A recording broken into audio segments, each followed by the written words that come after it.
There were four emerging trends today: the lack of adequate environmental information, the economic modelling, the admissibility of the 95 files, and the timetabling. On the opening of Day 2, Week 2, we were straight back into the discussion about the legitimacy of the economic modelling based on the non-existent 2016 Phantom Report and the lack of complete environmental information from DFI. Listen to the last two podcasts for details about these points. The lack of environmental information. The PAC reminded us all that they'd requested the department many times over the last year had they submitted all the appropriate information needed for the PAC to carry out the work, and the department asserted they had. The Commission said they did not have the power to force the department to release information. It's clear PAC can do nothing, that they are bound by procedures. Might I mention that through all of this, the silence from the departments was noteworthy. The 95 files. Another point that came up almost in passing is worth highlighting.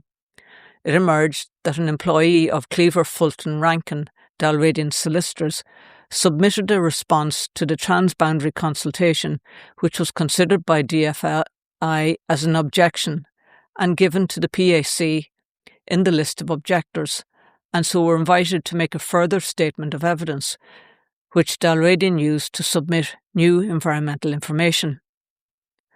This was not the intended function of the process and should have been rejected by PAC, as it's new environmental information which has not been consulted on, but it was accepted by the PAC.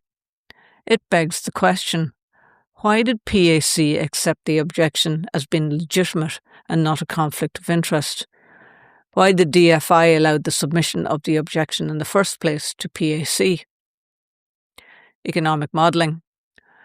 From what's been presented so far, some of the economic projections feel quite optimistic and a bit removed from real-world conditions.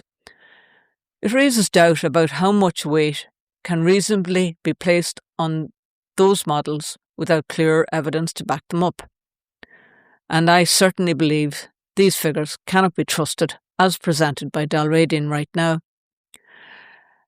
Aside from my untutored beliefs, it was interesting to note that the economics expert Mr Burgess, representing FODC, seems also not to have confidence in the financial projections as presented by Dalradian. Presenting several reasoned arguments over the past few days, to quote one, "The only reason this looks like a very productive investment is because of the high value of gold," pointing out the majority of the higher value will go out of the country, back to the shareholders. Conor Fagan, counsel for FODC, went on to ask, where is the profit going? How will it benefit Northern Ireland? How will it benefit the council? How will it benefit the community? Nothing we have heard actually addresses this. One other noteworthy event was Sean Clarke, Sinn Féin councillor, Mid-Ulster District Council, attended and spoke passionately how mining was neither wanted nor needed, that there was plenty of employment in the rural areas, best he had ever seen. And he also spoke about the very real fears from existing successful companies in the area being unable to employ people, and that people would be headhunted from these companies by the mine. Lastly, the Commissioner asked us to contribute to updating the timetable. They expect now to try to get through 7 questions a day, which would mean that the PI would be considerably lengthened. And we were given a number of choices around this. Either tack extra days on at the end, have a summer break and come back at the autumn, breaking up the questions into blocks, or finishing out the socio-economic questions and restarting next year in tandem with the new leave year for employees. When all of this was being trashed out, I was wondering quietly to myself if the PAC is already aware of the untrustworthiness of the financial modelling, which has been demonstrated again and again over the past 4 days.